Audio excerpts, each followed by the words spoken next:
మటన్లో ఇన్ని వెరైటీసా? చికెన్లో అయితే వందల కొద్ది వెరైటీలు వింటాము, తింటాము, చూస్తాము. కానీ మటన్లో అయితే జనరల్గా తక్కువ కదా.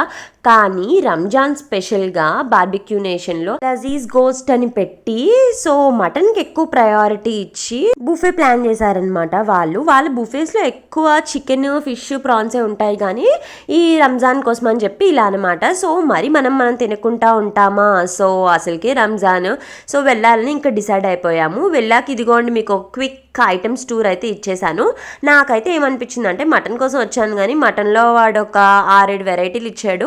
6-7 వెరైటీల్లో 5 అయితే అస్సలు బాగాలేవు. మటన్ బిర్యానీ మాత్రం నిజంగా చాలా బాగుంది. Trust me.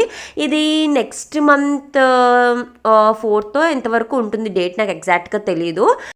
Mutton curry, mutton biryani తేవడమే లేటు. జనాలు 5 నిమిషాల్లో ఖాళీ చేసేస్తున్నారబ్బా. ఇంత కరువు ఉందా మటన్కి అనిపించింది నిజంగా. మా సండే అయితే ఇలా ఫుడ్ కోమాలో అయిపోయిందనమాట. ఇంతకీ ఈరోజు ఏం వండుకున్నారు, ఏం తిన్నారు, ఎక్కడికి వెళ్ళారు నాకు కామెంట్ సెక్షన్లో చెప్పండి.